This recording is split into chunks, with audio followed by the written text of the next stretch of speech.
is Wai Wai Nu, founder and executive director of the Women's Peace Network in Myanmar.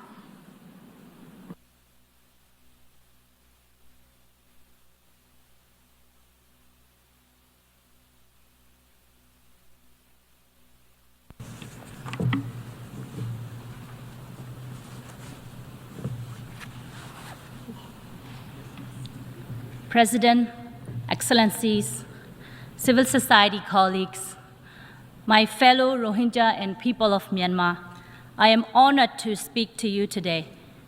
My name is Wai Wai Nu. I am the founder and executive director of Women's Peace Network, an organization advancing human rights, justice, gender equality, and peace.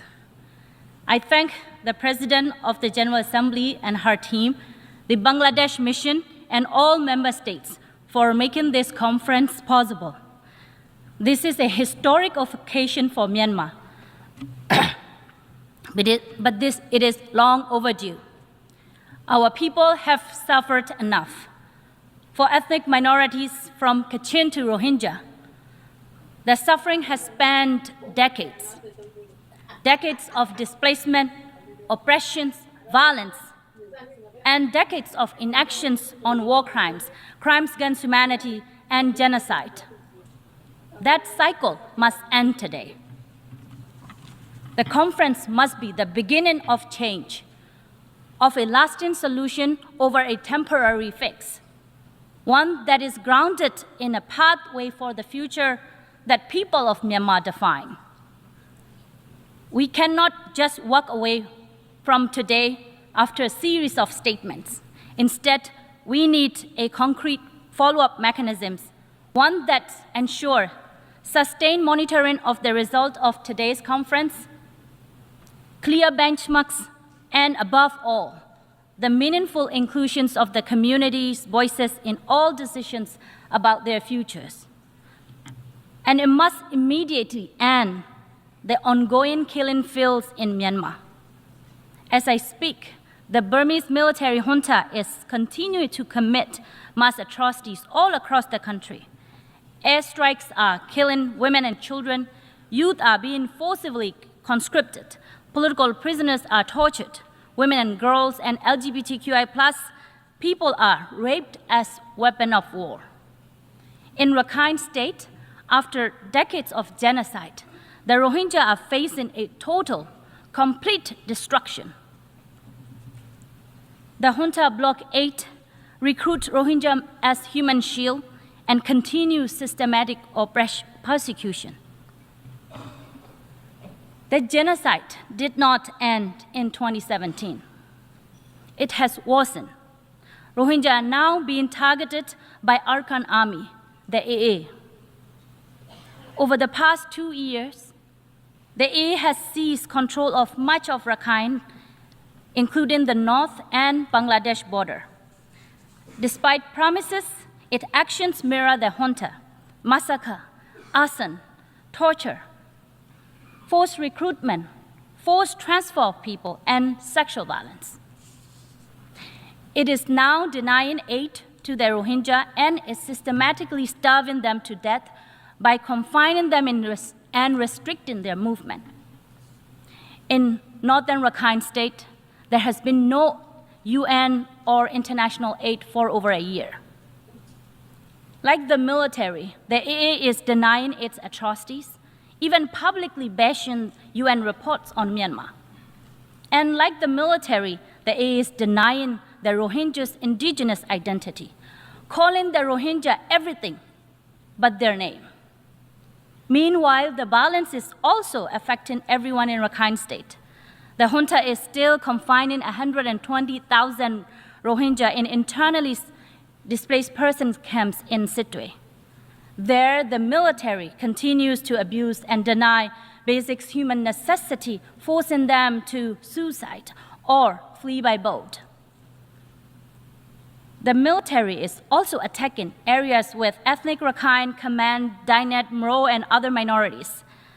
Just a couple of weeks ago, the military bombed a boarding school at night, killing dozens of Rakhine children and injuring many.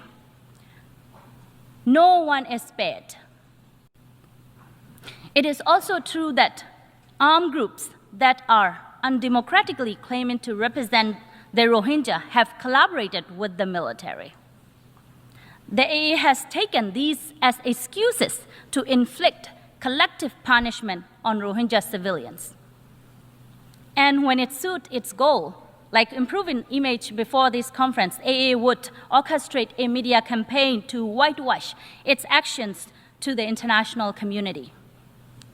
But let me emphasize, a photo or video of a smiling Rohingya should never, ever erase the destruction that has been caused to the Rohingya.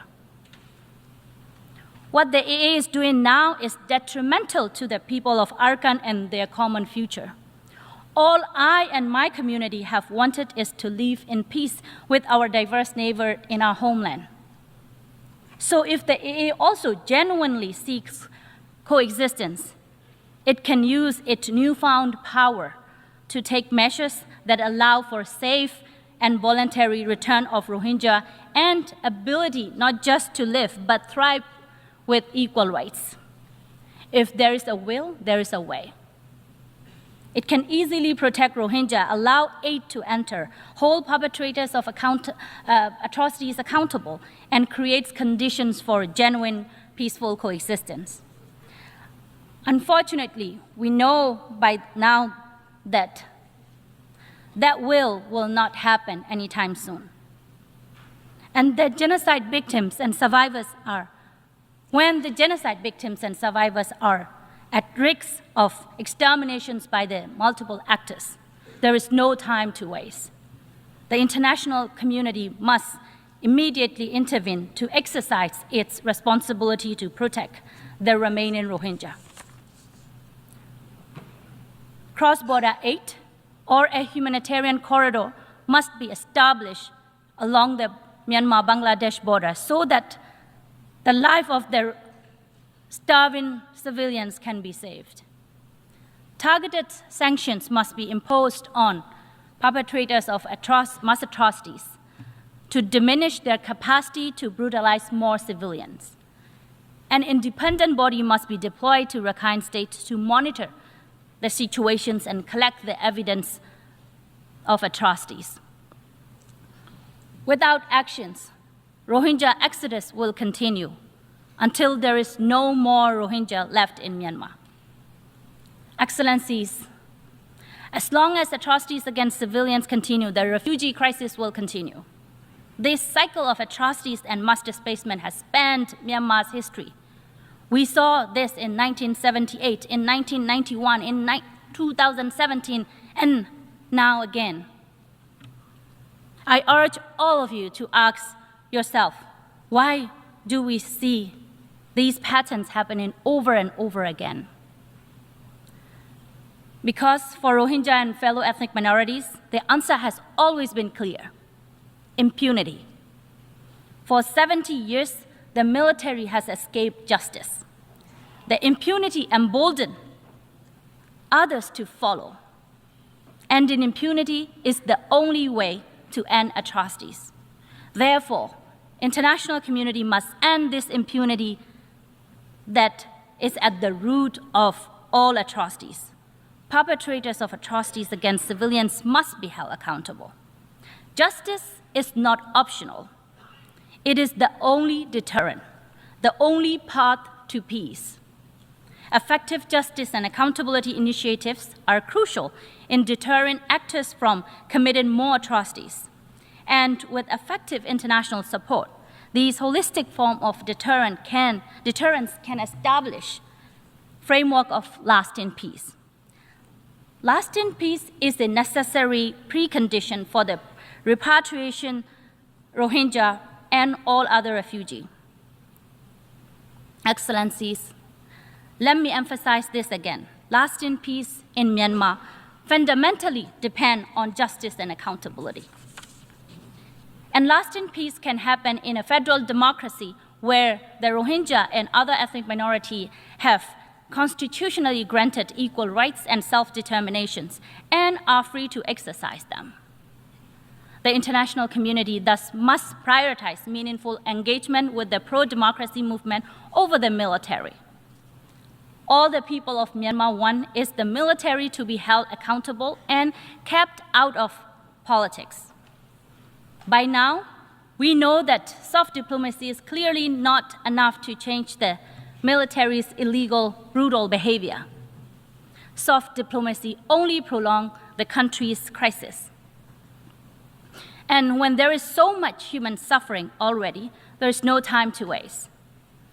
The international community must take all measures to dismantle its failed approach and build a practical one. I thus urge the international community to move beyond ASEAN 5-point consensus. It has failed the people of Myanmar over 4 years. There is no consensus as long as the military is free to violate it. The international community must condemn the military's upcoming sham election. Accepting election as an exit strategy will only bring more violence, thus more refugees from Myanmar. Ultimately, creating conditions for more mass displacement is impractical, especially when the will and capacity to protect refugees is diminishing. From Bangladesh to Malaysia, funding cuts have devastated the life of over 1 million refugees, as well as the hundreds of thousands of more people in exile from Myanmar. Government must immediately resume their life-saving aid and expand it.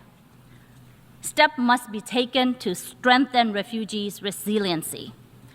Like Thailand, host countries must allow refugees to at least work.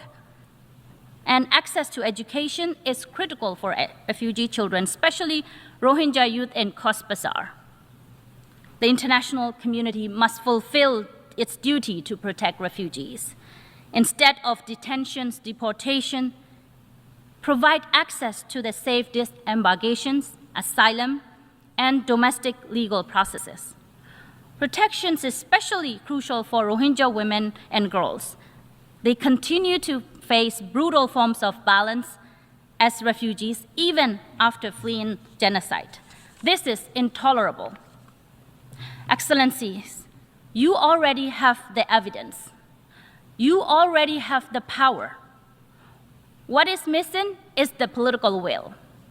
The people of Myanmar demand accountability and an end to impunity and an end to oppressions. Let this conference be a historic turning point, the end of missed opportunities and the beginning of the lasting solution. Thank you.